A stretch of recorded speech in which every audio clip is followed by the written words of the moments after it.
Well, let's see. I guess I do the thing that I always do and check to see if there's volume. Right? It's the first step. Turn this on. See. Yes, and I'm talking. I guess I do the thing that... All right, and now I come off this page and I go to the page. How do I get off this page? Maybe, oh yikes, put on the video capture device. Will that work? And load this up. Yep, there we go. And here I am. Here I am. And I was nervous to get here today. I've procrastinated for about half an hour because it's been for some reason, it's been hard to do this today. Is it because if I do it properly, I will succeed? And however, it doesn't matter. I'm doing it. It doesn't matter what my deep, dark, secret motivations might be. Doesn't matter. I'm here and I'm doing it. And I'm checking in. I'm checking in because it's Tuesday and it's the second day of the week and I have a whole lot of things to do today. But first of all, let me show you what I did yesterday, which was pretty cool, I think, I hope. I didn't do this yesterday. I might have done this the day before. I just did a few tweaks yesterday, but I think I'm getting somewhere. So this might be the introduction. No, you didn't see it.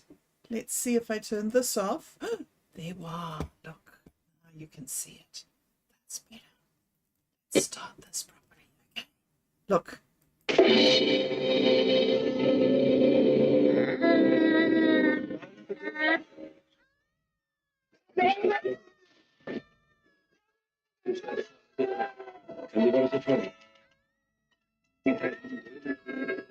You learn to dance. You got set.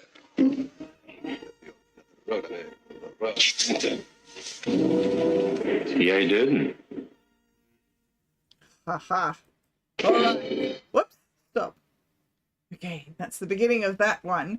But the thing that I worked on yesterday, that's 20 seconds, so I can show it to you. The thing that I worked on yesterday that I'm not happy with, but that it's getting there, is this little tutorial map. How do I turn the volume off on this? Oh, I know. I can just mute it here. Yeah, just mute this track. And then I can just flick through this and show you what I've been doing so far. Yeah, so Callum wants a tutorial for his app. So luckily, Minds Gaming taught me all about tutorials. And so here I am, being able to be of assistance and help. And giving all the instructions. So this is about 5 minutes long. And yeah. Okay, must have come to the end. And so I did that yesterday. So do I want to save changes? Just cancel that. I didn't know that I'd made any changes there. All right, so that was good. I did work yesterday. It was great. I also did the kitchen and had that all clean. I did the shower thing and personal hygiene. I went to bed at 10 o'clock. I got up this morning when I needed to get up. It's recommending that I use a bit rate of 68 kilobytes per second. Let me write this down. 6,800 kilobytes per second. Okay, let me check that later. Just a warning came up on the screen that I need to, check out. All right, I also connected up Rumble again yesterday and went back and found more comments. Oh dear. More comments. on my YouTube that I have to fix. So I'm sort of starting to get things that I'm not just doing something every now and then. I'm starting to get much more of a daily flow. I think that the most important thing for this week will be to try and establish a fixed routine of bedtime. I've just been thinking to myself, you know, that you can actually induce the symptoms of mental illness in a person by stopping them from sleeping. And yeah, 72 hours without sleep and somebody behaves as if they are mentally ill, severely mentally ill. So just sleeping regularly is a massive step. So, and yet I keep on doing weird things. Getting up in the morning, doing meditation is great. I published a poem this morning on Minds, and then I came across, you know, I love this. I love this thing that I do where I make poems, but I can't ever remember which poems are mine and which poems I've enhanced or altered or written with the AI. So amazing. This one's from a few days ago. It's called The Table and the Crow. We sat by your fire, you told me your heart. You talked of your child and your love and your art. We drank deep together at the potions of ale. You teased me with riddles and dared me to fail in pursuit of happiness and the dreams of today in order to build all the things that I say. Well, I'm not sure I've got it. I've hardly begun. I can change this. There we go. Well, I'm not sure I've got it. I've hardly begun to understand the story. But man, it's been fun. Who's in this adventure? She knows and she don't. She's bright and she's onto it. She will, but she won't. The boy loves his neighbor and helps his whole town. My friends keep on dying. I can't help but frown. I'm not faint-hearted. Honest, I'm not. But the dragons are scary and coming in hot. Death wears a hat, has a knife, oh so good. And now there's a table all made of wood. A round table of equity, fairness and dreams. A table so carefully crafted, it seems.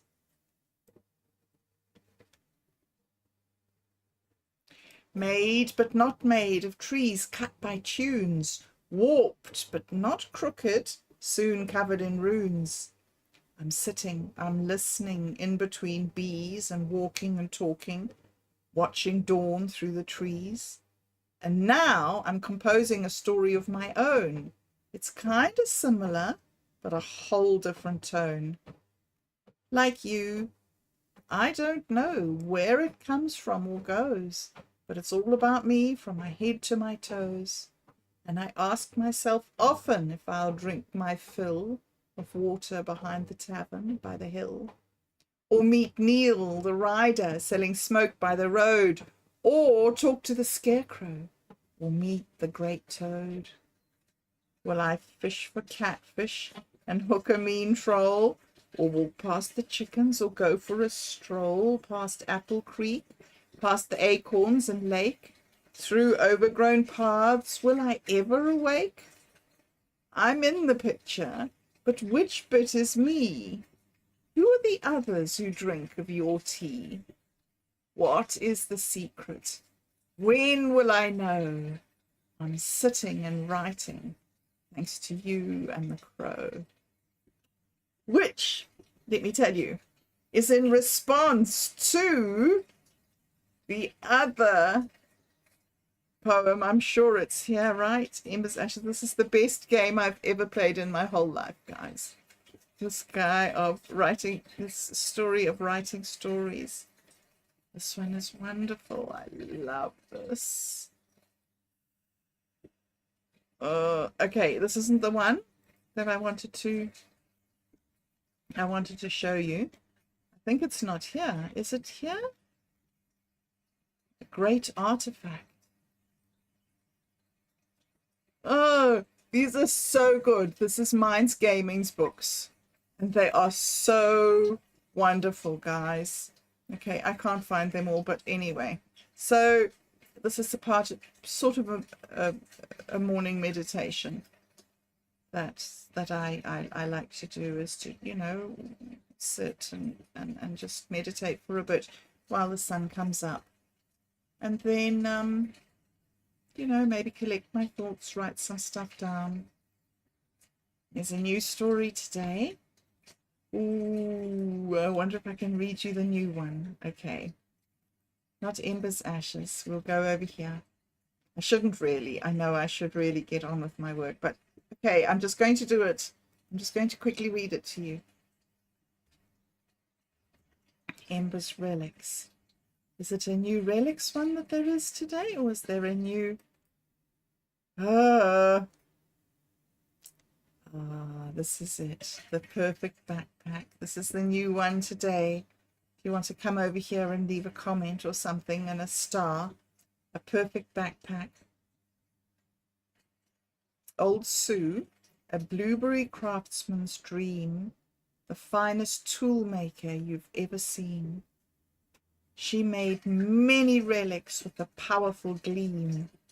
Swords, bows, and cloaks, flawless seams. The most powerful one, made in her shed, from pieces of cowhide once stained red. Under a blue moon, while raining, it is said, the binds not string, spun blueberries instead. She weaved each piece of cowhide so fine, the stitching became part of the hide, flexible yet strong enough to hold your pride. You could carry your will if you really tried. Even a dragon couldn't burn what's inside. With every stitch she wept and cried, the last thing she'd make under the skies. A perfect backpack to hold arrows inside. And that, of course, is the backpack that Ember now wears, right? Right. Okay. It's so good. It's such a wonderful story. And I think that there is another Ember story as well, if you're following. Ember's Adventures. Continue reading here. And we go to the last one. Oh, yes, I think I said it. So they've been to the traders market. They went across the lake with the cheese and the eggs. Then they had that crash where everybody faced their worst fear. And then they went to the market on the other side, and people weren't very helpful, but they managed to get wood. And they found a hive as well, which was very interesting. Why is this not going? All right, there we go. And then this one, look at this one. A cave and a duck. Cave and a duck. Oh, goodness me. I'm not going to read this one for you. You're going to have to come here and find it. I'll show you. Yeah. Let's turn this off. All right. So it's Wattpad if you're looking for it. And it's Ember's Adventures by Minds Gaming. And this is the latest one. And it's so wonderful because this is where Magic and the rest of the crew all see the same thing. Spoilers, guys. A troll, we must be in its home. Yet, to her surprise, it was as real as could be. All the rest they could also see. That doesn't often happen to Magic. And Dew. We haven't heard a lot about Dew, but he's still hanging in. And Ember. Ember dove down to the ship, grabbing a huge shark-looking fish. Okay, right. See, I am really, really putting off going and doing my work because my work is actually work. I have to go here into MintMe and I have to do some crowdfunding research. Yeah, really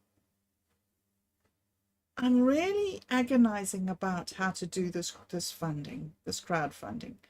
I mean, I have to go and I have to go and research other platforms. So far, I've figured out Kickstarter, which seems to have some good points and bad points in it. I'm not quite sure how you would use it, and it's only a 5% fee. But I'm going to do this. This is my focus for today. All right. And then I have my normal meeting, which is usually meant to be this afternoon, but it's because on a Tuesday it's later, but it's been brought back to midday again today. So I'll try and get this done in the morning. And then I think that if once I've looked at this, then I can maybe jump back into that little video that I just showed you at the beginning of this morning. But you know what? I'm actually feeling really tense and not anxious, but just wound up, I think. So I'm maybe I'm going to just sit here for a minute and read a bit of the story. Yeah, maybe I'm going to just do that. This is my mother's latest book, Jack's Story, which I haven't been able to read.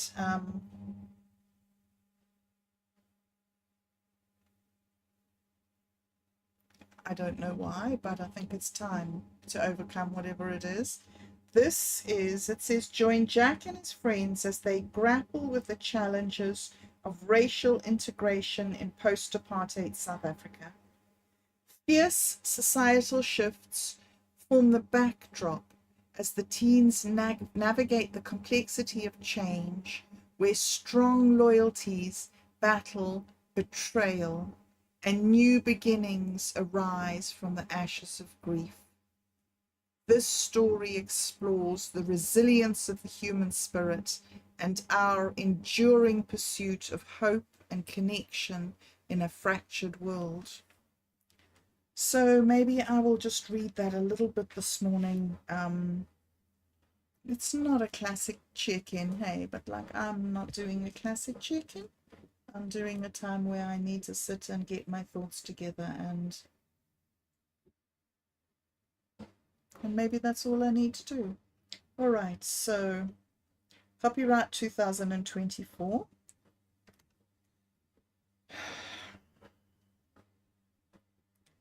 The title page, the quote is, "The most authentic thing about us is our capacity to create, to overcome, to endure, to transform, to love, and to be greater than our suffering." That is Ben Okri, OBI, FRSL, Nigerian poet and novelist. Okay. So I'm just going to sit here for 2 minutes and just breathe a bit and collect my thoughts, because I need to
That was a metaphorical 2 minutes. So, prologue. Way back in the 1940s, when Percy Summerfield's son, Guy, announced he was going to marry the gentle and charming Glynis Johnson, Percy marched him round all the available plots of land in his hometown of Barberton, determined his son would have an enduring home for his lovely bride and the children he was sure to have. Percy Summerfield, his father Charles, and his grandfather Jonathan had all been miners in Africa for many years. Percy assumed that his son Guy would follow in the family footsteps. However, as Guy grew from boyhood to manhood, to Percy's chagrin and dismay, Guy broke with 3 generations of family tradition. It seemed to Percy that Guy looked on mining as a wandering makeshift sort of career, in a way, not meriting a settled residence. It was with the utmost fervour, therefore, that Percy pursued the question of the purchase of suitable land to build a home for his son. If Guy was to work in town all day and come home to Glynis every night, he reasoned, he needed more than a tent and a wagon. "Today I'm taking you to look at some plots," he told Guy and Glynis as he loaded them into the wagon, and to his delight they both fell in love with the beautiful mountain behind Sheba Road. "Yes, this is it," they agreed. "This is where we will build our home." He watched over them with keen interest as Guy and Glynis planned their next steps. Glynis had always been intrigued by indigenous fauna and flora. "Let's never introduce exotics into this lovely environment." "What do you think about that huge fig tree right in the middle of your land?" Percy asked. "We love it," Guy answered. "Huge fig trees are real Barberton, aren't they, Pa?" Percy nodded. Family law passed down from the older generation spoke of an enormous fig tree on the other side of town, where President Paul Kruger had met with angry miners who included Percy's grandfather, Jonathan. It was in those heady days in the 1880s, following the discovery of gold in Barberton. Oom Paul had been called to resolve the quarrel with the magnates who were being accused of stealing profits from the diggers. Needless to say, Oom Paul settled the dispute with his usual sagacity. "The tree is growing on the most logical site for the house," Guy said. "I love this tree," Glynis said. "Everyone loves this tree. We cannot remove it. It's got every right to be here, where it's always been. To separate it from its ancient home would be a kind of a murder. Guy, let's build our home around the tree and incorporate it into the design of the house." Guy blinked. "You mean use the tree instead of lose the tree?" he said. "Is that even possible, I wonder?" She laughed. "It would certainly take some planning. Do you think we could try it?" Guy looked dubious. "Guy, trust me. I have this picture in my head, double story, around the tree." And that's how it was built. Guy established his business, Summerfield Associates, which was a farm management consultancy dedicated to helping new farmers manage their properties to maximum economic advantage. It encompassed the development of viable farmland through the incorporation of arable land and water resources to enable aspiring farmers to make a living. The Quirky House had been home to Guy and Glynis for 50 years, and the town of Barberton was a place they never wanted to leave. Here they had raised their two beloved children, James and Elaine. Part 1. Barberton Hoer School, 3rd and 4th terms, 1995. Chapter 1. Rugby Fever. Jack lifted his aching arms, fists clenched, eardrums throbbing, throat raw. Part of the wild crowd in the Ellis Park Stadium, Jack screamed feverishly as he was swept away on a tide of sweat and mind-numbing breathlessness. He could taste in the hot air the desperate desire for victory. Devotees had come together from the far Karoo, from the great city of Cape Town, from the far reaches of the Lowveld, and from every corner of South Africa to watch the game and see two traditional adversaries, South Africa and New Zealand, face off in an epic battle which threatened to split the skies asunder. With barely a minute left in overtime, the score was 12-12. All eyes focused on Stransky, the fly half. 63,000 spectators held their breath.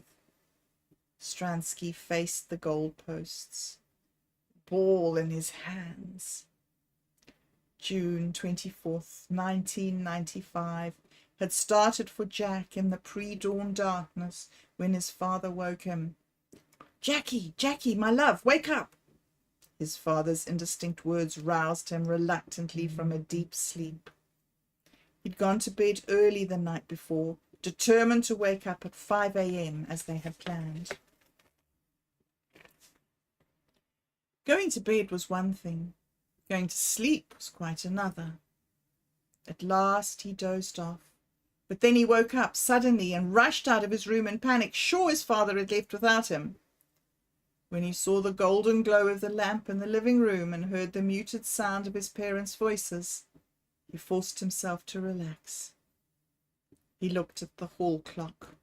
It was 10 to 10. Back in bed, he hovered between sleep and waking. In anticipation of the day ahead, his mind churned with the shifting images of the Springbok champions in their green and gold. Their entry back into the world of sport after their exclusion from international rugby during the days of apartheid years had stirred the nation. Nobody had expected the hosts to get this far. Yet here they were in the finals, South Africa against New Zealand. From the clock on the bell tower at the magistrate's court, midnight chimed before Jack finally fell into a dark, warm abyss of nothingness, until his father's grasp on his shoulder a few hours later. "Jackie!" came the sibilant whisper once more, and the flashlight hovered over his face. Jack turned over and covered his eyes. "Just give me a moment," he muttered. His father smothered a laugh. "I'm not going to fall for that one," he snorted. "Come on, Jackie, old sport. We've got to get moving." Jack made a supreme effort and rolled out of bed and onto the floor. James helped his son up, and they scrambled about, laughing, shushing each other and laughing again. The two of them stumbled down the stairs. "Whatever you do, don't wake your mother," James begged. "You're the one making the noise," Jack said, and then they both froze as they heard movement from the bedroom above. Jack knew his mother was not happy about the two of them going off together and leaving her behind. He'd overheard a huge quarrel between his parents and her categorical denial of any desire to ever attend a rugby match. What if she was going to forbid the outing? Parents, they were such a trial. However, the sound did not come again, and Jack and James continued down into the kitchen to be greeted with great tail wagging by Hero, Jack's father's Labrador. "I'll feed Hero," James said, "and then we'll be off. We need to be on the road in 15 minutes. He scooped out Hero's pellets as Hero looked up at his master adoringly. James sat down on the floor. Then he put his arms around the dog and nuzzled his neck.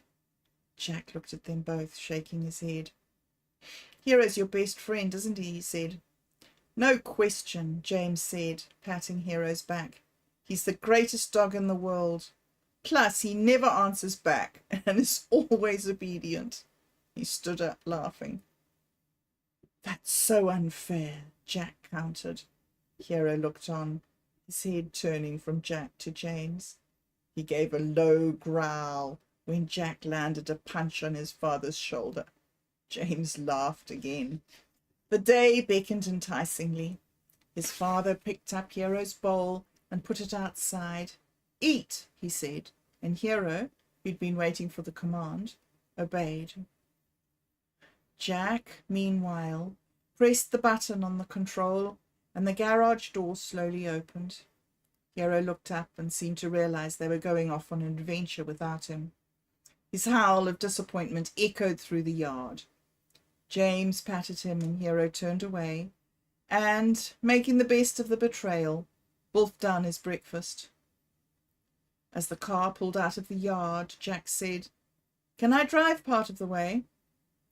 "Sorry, not today," his father said. "I promised Grace Kahari we would pick them up. She says Innocent is very keen to see the game." Jack's heart sank and he felt a surge of jealousy. This one day, when he had his father's full attention and it was going to be ruined. Not that he had anything against Grace Kahari, who was his father's secretary. He couldn't say the same for her son, Innocent. There was no reason for his antagonism. Innocent was a few months younger than him, a chubby and cheerful youngster with a strong sense of fun. Jack couldn't understand why his father always laughed at Innocent's weak jokes, or the way he enjoyed Innocent's company. Innocent was waiting at the gate when they arrived. He looked immaculate in a crisp white shirt and khaki shorts. "How's it, Innocent, my lad?" Jack heard his father say. "I got you a rugby shirt. Quickly, go and change. Hold on, here's your cap." "Good morning," Innocent said as he lifted worshipful eyes up to Jack's father's face. James responded by putting his arm around Innocent's shoulders and hugging him. Jack snorted as Innocent turned away and ran up the paved path to the house. "Come on, let's enjoy this day." As James spoke, he nudged Jack on the shoulder. "I'm sorry, I just can't stand him." Jack looked towards the road. So he missed the look of happiness on his father's face as he saw Grace Kahari standing in the doorway. She hailed them in a cheerful voice. "Mr. Summerfield, hello there. Thank you for the rugby shirt. Inno is very happy." Her voice bubbled with laughter as she confessed, "Thanks also for fetching us. Inno stationed himself at the gate about an hour ago waiting for you, so I promise we won't be a moment." She was true to her word, and in no time at all they sped off to the game. The air inside the car pulsed with anticipation as they headed towards Johannesburg and Ellis Park. The political upheavals of the last few years were over. A new era had dawned. The parking lot at the stadium was full by the time they arrived. Everywhere Jack looked, there were rugby fans, many with faces painted with the colours of the new South African flag. All were in an optimistic mood, slapping each other's hands and shouting greetings. They drove headlong into the scrum, which was the heavy grunting search for a parking space. Swinging out wide, then driving back down the centre as traffic began to thicken and the rugby-loving population converged on the World Cup venue. "This'll do," James said, and swung into a narrow gap between a Land Rover and a flatbed. "Move, you bastard! That was my place!" yelled a frenzied voice. Then the voice changed as its owner recognized a friend. "Oh, it's you, James Osborne. Madhouse, isn't it?" James waved as his friends Alex Stevens drove on. Would-be car guards, intent on earning a few precious rands, were everywhere, waving towards parking spaces, leaping in front of the cars, escaping death by a hair's breadth, and all the time smiling and shouting, oblivious to the danger. "I look after your car, chase away the Tutsis. Very good, me." They were both a hazard and a help, with their arms waving, tattered trousers blowing in the wind, sharp eyes ready for the next customer. And they were not the only ones adding to the barely controlled chaos. As Jack jumped out the car, he was approached by a shifty-looking fellow holding a brandy bottle. "I give you very good price," he urged. "I sell toilet rolls," he added, to Jack's bewilderment. A large policeman, sweating profusely, lumbered past, a harassed look on his face, and the shifty-looking man disappeared. Loud, discordant music swirled in the air as musicians vied with each other, releasing songs that were being played over and over in the hope of being chosen as the song of that day. "Flags for sale, flags for sale," clamoured a stout old toppy. On his stomach balanced a tray secured by a rope around his neck.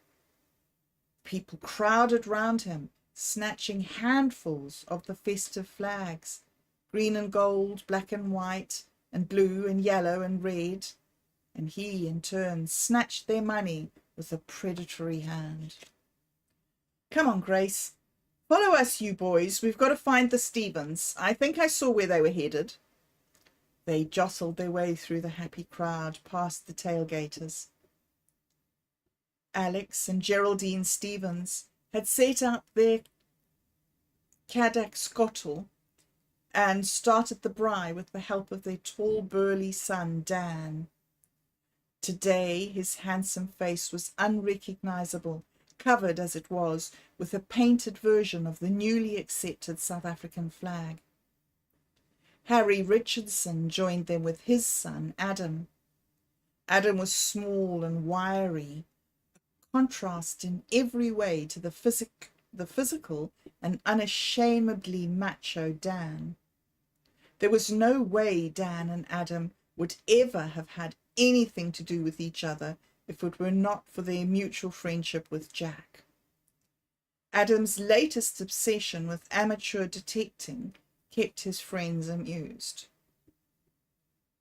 All around, clouds of smoke released into the atmosphere as they cooked up sausages and munched on Vos rolls.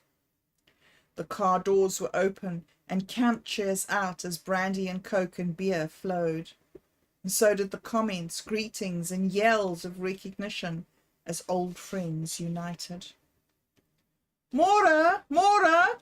was heard on every side, accompanied by cheers and whistling. "Anyone need tickets? Just see me." "Skellum, you hustling tickets? I'll donner you." "Oh, let it go, mate. He won't have any luck." "Hey, who've we got here?" "Goeiemorgen to you, Mr. Stevens." Andre de Villiers, the headmaster of Barberton Hoërskool, sauntered by, tall and loose-limbed, casual in jeans and his green and gold rugby shirt.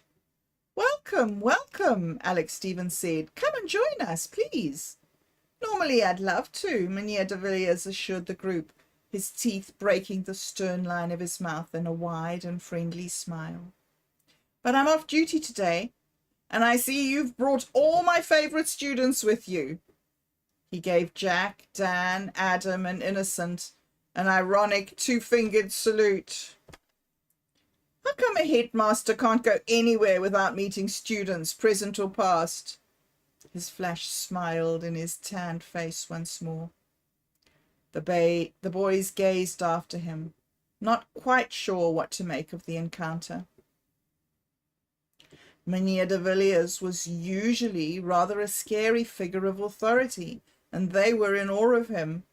This new, friendly, joking man was not who they were used to. The boys, always hungry, lolled on the ground, munching, enjoying the braai, and listening to their parents' conversation with half an ear.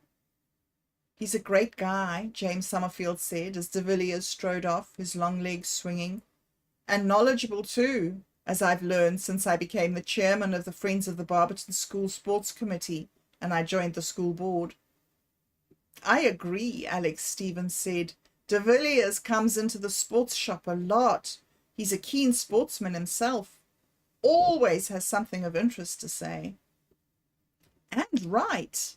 At Barberton Printers, we've done a few printing jobs for the school newspaper," Harry Richardson said.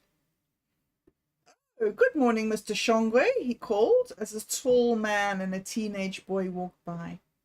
"Is this your son?" Mr. Shongwe acknowledged the greeting, but he seemed reluctant to engage in conversation. "Yes, this is Zachary." The boys eyed each other wearily. Zachary was tall with an athlete's body. He stood behind his father, arms folded, his shoulder turned away from the boys, sprawled on the grass. "I must go. I'm meeting someone at the gate." Mr. Shongwe looked at his watch, then strode away, Zachary following him. "Who's that?" Alex Stevens turned to Harry, his brows raised.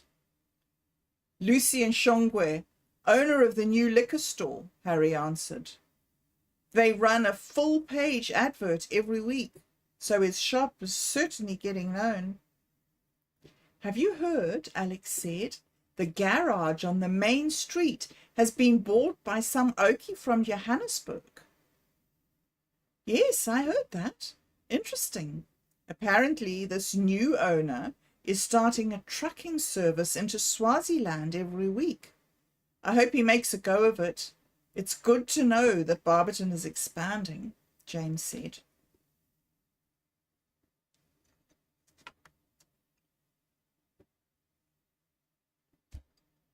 This is exactly like it is. The pictures are in my head. I've been to this meeting. Literally, this meeting. "Isn't it great that we're going to get the Joburg buzz and vibe down to Barberton?" said Harry. Adam sat up. "Well," he said anxiously, "the Joburg buzz and vibe is all very well, but what about the Joburg crime? I hope this Okie from Johannesburg doesn't bring that down with him." His friends laughed. "There he goes again." Dan threw his cap at Adam. "Sherlock in the making." The crowds were growing, and so was the noise level. There was a buoyant, optimistic atmosphere as people joshed each other and surged forwards to take their places in anticipation of this, the rugby match of the century. "Time to make a move and go find our seats," Harry Richardson said. They passed through the turnstiles, presented their tickets and entered the grounds. "Come on," said James. "Let's find our posse." When the atmosphere couldn't get any more festive or the noise any louder, a dull droning was heard, and suddenly there it was, getting closer every moment. A huge jumbo jetliner approached, flying low over the stadium with the words, "Good luck, Boca," emblazoned on the underside of the wings and fuselage. The roar of affirmation that followed the aeroplane as it flew off nearly lifted the stands. When Nelson Mandela came out to greet the teams, Jack was in his element chanting, "Nelson! Nelson!" with the rest of the stadium. As Mandela left the field, the All Blacks gathered together menacingly and performed the haka, which raised the excitement level even more. There was nothing to beat sitting in the sun with Dan and Adam watching the game with his father and his friends, all shouting enthusiastically. But at the end of the first half, no one in the vast crowd was certain what the outcome of this rugby match would be. The whistle sounded for the play to resume. "It's going to be a draw," Dan said. "Still, a good effort," said Adam. "Listen," Jack yelled. "They're calling extra time. There's still a chance." "No chance. New Zealand's in the lead. It's 12-9. "Did you see that?" Jack was hoarse with screaming. "Stransky's leveled the score. 12-12. 7 minutes from time. The goalposts mocked from afar. Joost van der Westhuizen collected the ball from the scrum and passed cleanly to Joel Stransky, who caught it and with a little shuffle step lined himself up. I remember this day. The mighty heart of South Africa was stilled for a moment. Elliptical leather met boot leather as Stransky kicked the drop goal from 30 meters out. The ball soared effortlessly between the goalposts, and the stadium erupted with shouts and whistles. South Africa 15, New Zealand 12. 4 minutes to the final whistle. 3, 2, 1, 0. No further score from either side. Against all odds, South Africa had won the World Cup rugby tournament. The crowd screamed and chanted as South Africa secured the victory. The team stood on the field, and when it seemed the joy and excitement could not get any greater, Nelson Mandela himself strode onto the field to thunderous acclamation. "Look!" shouted Innocent, his smile so wide it seemed to split his face in two. "Look! He's in a Springbok shirt!" "Number 6, said Jack's father, "the captain's number." "And it looks like he's wearing a cricket cap," said Jack, as Mandela presented the William Webb Ellis Cup to the South African captain, Francois Pienaar. The capacity crowd went wild. Jack, carried along by the raw excitement of the thousands around him, screamed his joy with the best of them. A perfect day. And it was exciting. I wasn't there. But I saw it, and it was amazing. I saw it on TV, I reckon. Okay, all right, the beginning of the book. So, I have now wasted a lot of time. I'm very happy that I wasted a lot of time. I did the thing that I wanted to do, and I'm now feeling that that my work is waiting for me. So, it was good to be here. It's good to be able to do this.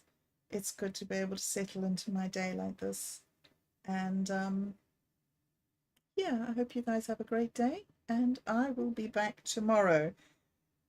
I say for a check-in, and it's meant to be 5 minutes. I don't know why it's meant to be 5 minutes or who meant it to be 5 minutes, But maybe I will get to 5 minutes. But for now, I think I'll maybe just see every day what the new day brings. And tomorrow I will come back and I will report. And maybe we can read some more. Okay, coolio. Thanks a lot. See you. Bye.